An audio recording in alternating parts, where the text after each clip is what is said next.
कल हमने तत्वार्थ रामायण में आपको ऋषियों का सत्संग सुनाया। आज का हमारा विषय है पंचवटी निवास। श्री राम लक्ष्मण जानकी गोदावरी गंगा के किनारे आए। गोदावरी में श्री राम ने स्नान किया। इस स्थल को लोग रामकुंड कहते हैं। प्रभु ने पंचवटी में मुकाम किया। गोदावरी के तट पर आश्रम बनाया। पंचवटी अर्थात पांच प्राण, पांच प्राणों में परमात्मा विराजते हैं। एक बार श्री सीताराम जी विराजे हुए थे। उस समय इंद्र का पुत्र जयंत कौवे का रूप धारण करके आया। माता जी के चरणों में चोंच मारने लगा। श्री राम जी की सेवा में होने से माता जी कुछ बोली नहीं। जयंत ने चरणों के ऊपर प्रहार चालू रखा। चरण में से रुधिर निकलने लगा। राम जी सचेत हुए, रुधिर देखा, आश्चर्य हुआ कि ये कौन है, मेरा अपराध कर रहा है। रघुनाथ जी ने उसे सजा देने के लिए अस्त्र छोड़ दिया। जयंत भागा। वह रक्षा के लिए अनेक देवताओं के पास गया। अनेक ठिकानों पर जाकर उसने क्षमा मांगी। भय और शोक से व्याकुल हो गया।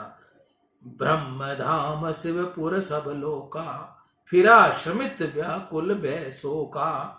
काहू बैठन कहान ओही, राखियो सकई राम कर द्रोही। किसी ने उसको आश्रय नहीं दिया। जो राम जी के साथ विद्रोह करता है उसे कौन घर में रख सकता है। इसके पिताजी ने भी रक्षा नहीं की। वह जहां जाता वहीं उसके पीछे राम जी का छोड़ा हुआ ब्रह्म अस्त्र जाता था।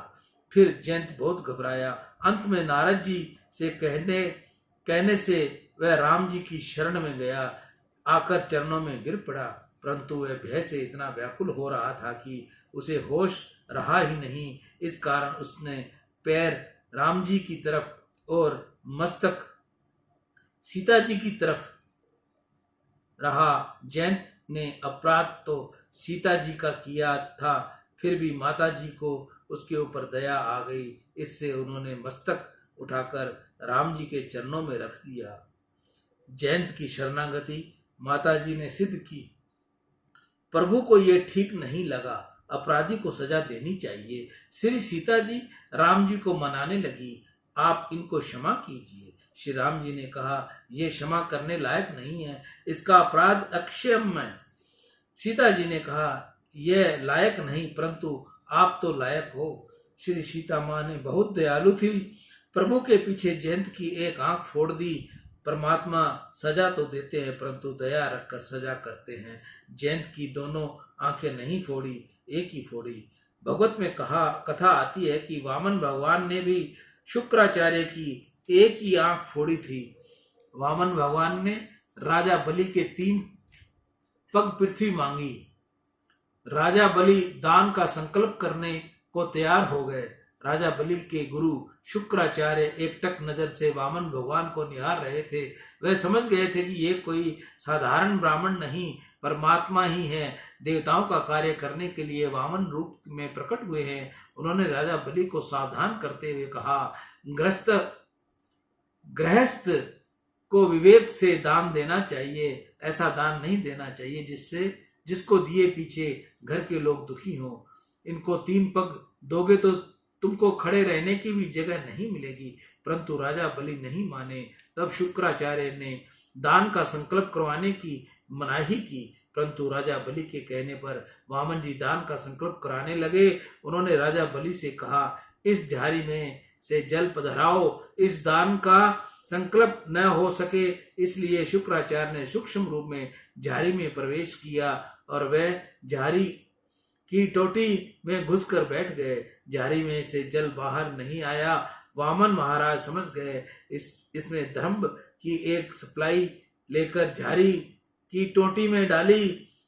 शुक्राचार्य की एक आंख फोड़ डाली। इस प्रकार भगवान ने शुक्राचार्य को बोध दिया कि तुम ज्ञानी हो तो, परंतु जगत को 2 आंखों से देखते हो। इससे तुम्हारा ज्ञान बह जाता है। समता न आए तब तक ब्रह्म ज्ञान नहीं होता, और होता है तो वह टिकता नहीं। जगत को एक ही आंख से देखो।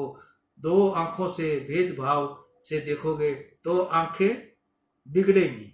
मन बिगड़ेगा। एक नजर से जगत को देखो तब समता है, दो से देखो तब विषमता है। भाव एक ही समान रखो, क्रिया में विषमता कदाचित हो पर भाव में विषमता नहीं होनी चाहिए।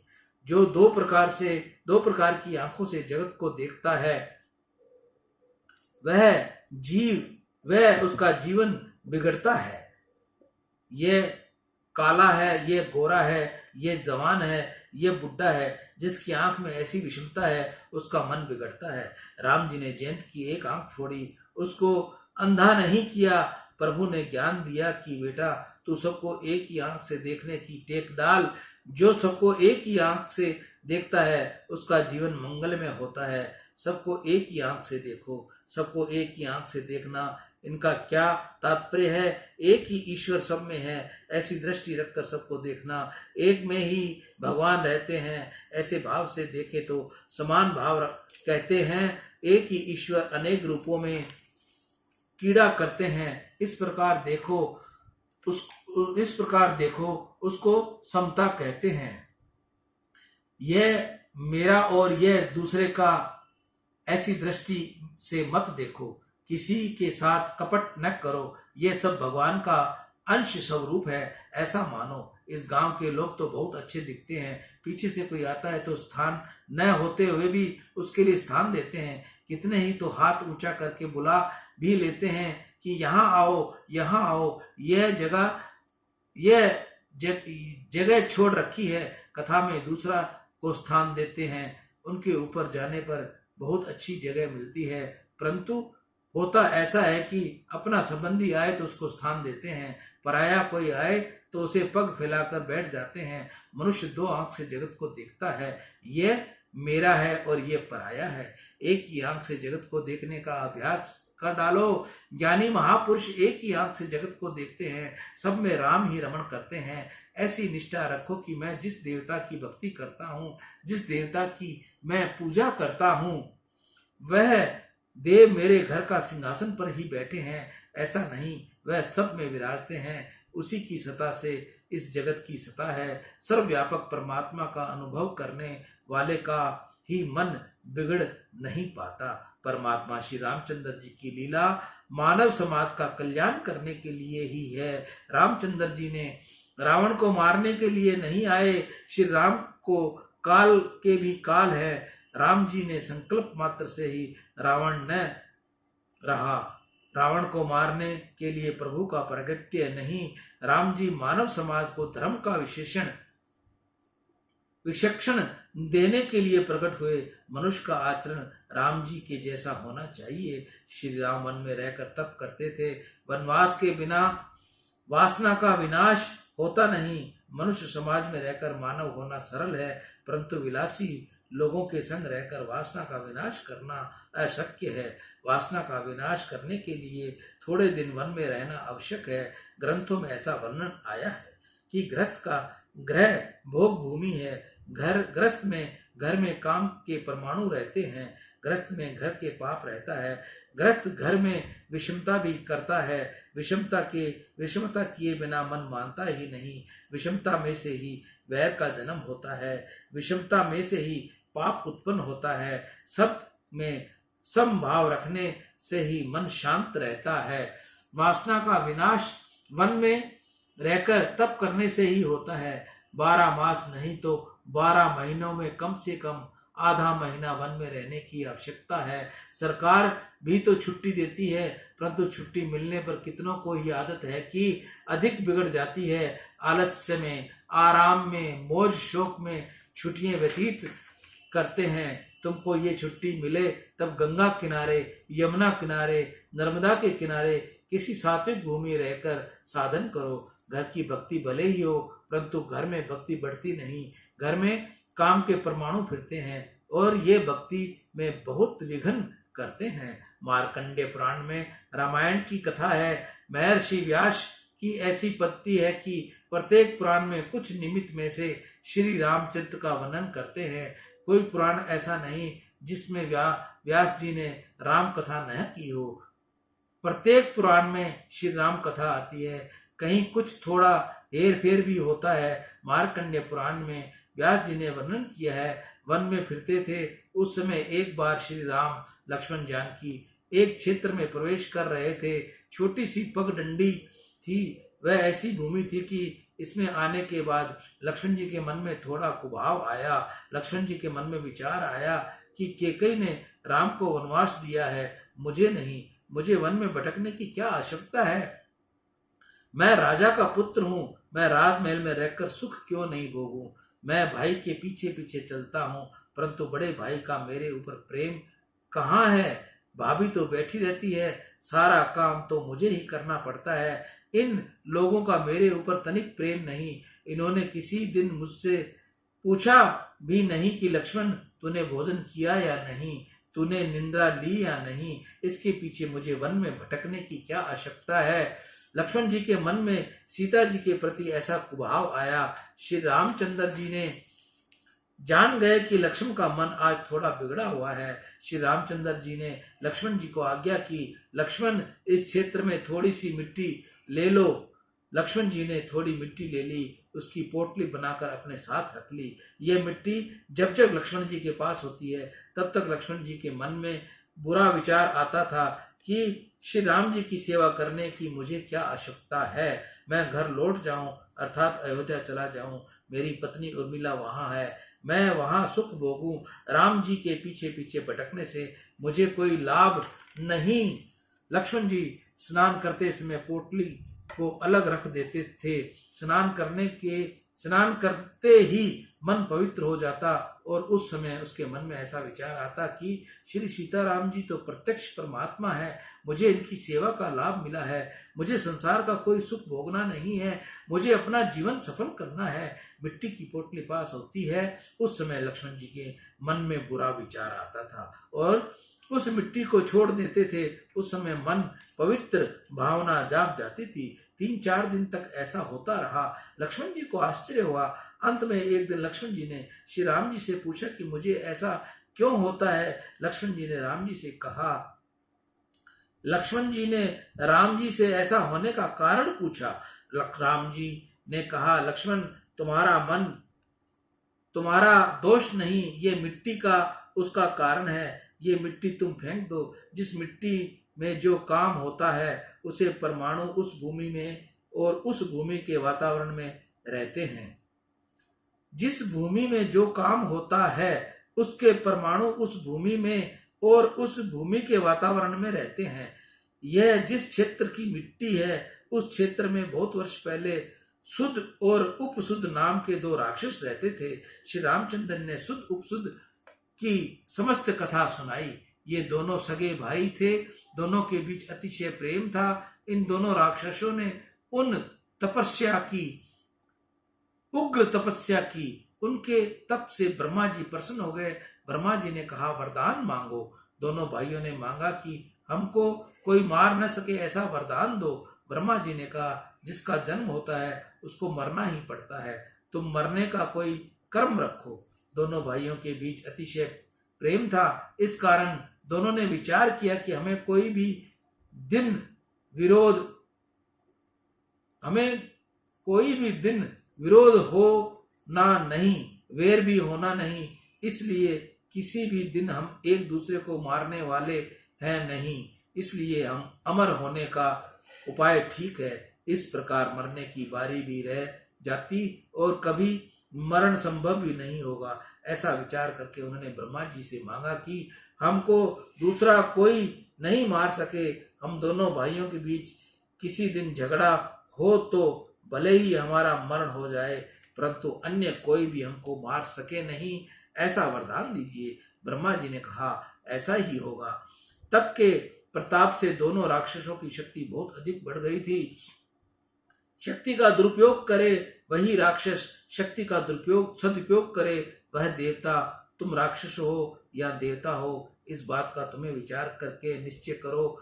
प्रभु ने तुमको जो कुछ शक्ति दी है उसका तुम सदुपयोग करते हो तो तुम देवता हो। पवित्र विचार करने के लिए प्रभु ने मन दिया है। मन में सद्बुद्धि, मन में अद्भुत शक्ति रहती है। मन जब ईश्वर के स्वरूप में लीन होता है तब उसकी शक्ति का विकास होता है, और जब मन विषयों में भटकता है तब उसकी शक्ति का विनाश होता है। ईश्वर को जीव के ऊपर अनंत कृपा होती है।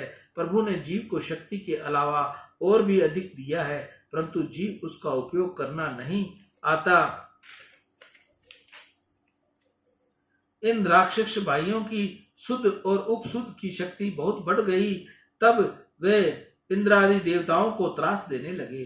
देवता ब्रह्मा जी के पास गए और ब्रह्मा जी ने कहा कि आपने इनको वरदान दिया है, इसलिए ये किसी के हाथों से नहीं मरते, इनको दूसरा कोई भी मार नहीं सकता। ब्रह्मा जी ने युक्ति की। उन्होंने तिलोत्तमा नाम की एक अप्सरा उत्पन्न की और तिलोत्तमा ने कहा, इन दोनों भाइयों में तू वेर उत्पन्न कर। अप्सरा तिलोत्तमा शुद्ध उपसुद्ध जहां रहते थे वहां गई। उस सुंदर अप्सरा को देखते ही शुद्ध को ऐसा विचार हुआ कि यह मुझे मिले, उपसुद्ध को भी ऐसा विचार हुआ कि यह मुझे मिले।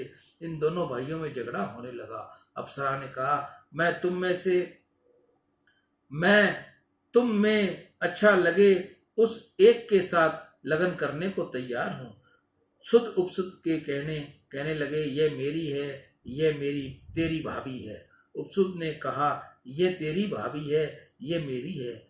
हमारी करने पर पीछे मारा मारी पर आ गए, दोनों का मरण हो गया। श्री रामचंद्र ने शुद्ध उपसुद्ध की बात करते हुए लक्ष्मण जी से कहा, इस भूमि में वेर के संस्कार आए हुए हैं। दो सगे भाई इस भूमि पर परस्पर युद्ध करके मारे हैं। भूमि का असर मन के ऊपर होता है। अशुद्ध भूमि भक्ति में बाधक है, शुद्ध भूमि भक्ति में साथ देती है।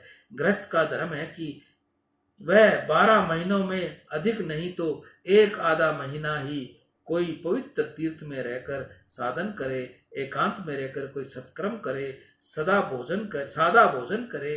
कितने ही लोग तीर्थ में तो जाते हैं, परंतु आचार मुर्बे की बरनियां भी साथ ले जाते हैं। तीर्थ में रसना का लाड़ करना उचित नहीं। तीर्थ में सादा भोजन करना है। जिसका भोजन सादा है, उसका वेश सादा है, वह किसी दिन भी साधु हो सकता है। 12 महीना नहीं तो एक आध महीना तीर्थ में रहकर साधन करना बहुत आवश्यकता है। राम जी ने वन में रहकर तप किया था। राम जी ने जगत को एक आदर्श बतलाते हैं। रावण को मारना हो तो तुम भी वन में तप करो, तप बिना रावण मरता नहीं। रावण शब्द का अर्थ है रुलाने वाला। मनुष्य को रुलाने वाला काम है। इस काम का विनाश करने के लिए वन में रहकर सात्विक जीवन व्यतीत करो। राम जी वन में रहे थे तो अकेले नहीं रहे थे, सीता जी साथ में थी। फिर भी राम जी ने पूर्ण संयम रखा और तप किया। रामायण में लिखा है कि राम जी वृद्ध अवस्था में वन में नहीं गए थे। वनवास तो यौवन में ही होना चाहिए। वृद्ध अवस्था में शरीर दुर्लभ होने के बाद वन में रहकर क्या कर सकते हो, क्या कर सकोगे? वृद्ध अवस्था में कुछ नहीं हो सकता। शरीर रोग का घर बन जाता है, शरीर शक्तिहीन हो जाता है और उसके बाद भक्ति नहीं होती। भक्ति वह कर सकता है जिसके शरीर में इंद्रियों में शक्ति है। जब तक यह शरीर रूपी घर स्वस्थ है तब तक वृद्ध अवस्था का आक्रमण नहीं होता, इंद्रियों में शक्ति क्षीण नहीं होती। तब तक चतुर पुरुषों को आत्म कल्याण के लिए प्रयत्न कर लेना चाहिए, नहीं तो पीछे घर में आग लग जाने पर कुआं खोदने जाने का कोई लाभ नहीं। शरीर दुर्लभ होने के बाद देह की ही भक्ति हो पाती है, परमात्मा की भक्ति नहीं होती। वृद्ध अवस्था में देह की सेवा होती है, देव की सेवा नहीं हो सकती। श्री रामचंद्र जी यौवन में वन में रहे थे, सीता जी भी साथ थी। रामायण का विचार करते हुए ऐसा लगता है कि राम जी वन में पधारे तब उनकी अवस्था 26 वर्ष की थी। श्री सीता माँ 18-19 वर्ष की थी। भरे यौवन में इनका वनवास हुआ था। यौवन में ही वनवास की आवश्यकता है, वृद्धावस्था में वन में जाने की अधिक आवश्यकता नहीं। शरीर दुर्लभ होने के बाद समझदारी आती ही है। शरीर दुर्लभ होने के बाद जो समझदार होता है वह सच्चा समझदार नहीं। जवानी में जो मन को अंकुश में रखता है वही चतुर है। आंखों से न देख सकने पर कितने ही लोग फिल्म देखने नहीं जाते, चतुराई की बात करने लगते हैं। इस चतुराई का क्या अर्थ है? इंद्रियां दुर्लभ होने के बाद संयम रखे, यह संयम सच्चा नहीं। शक्ति हो, सब प्रकार के भोग प्राप्त हो, फिर भी मन विषयों में न जाए, वह सच्चा संयम है। प्रभु ने दो वस्तुओं में आसक्ति रखी है, स्त्री और धन में।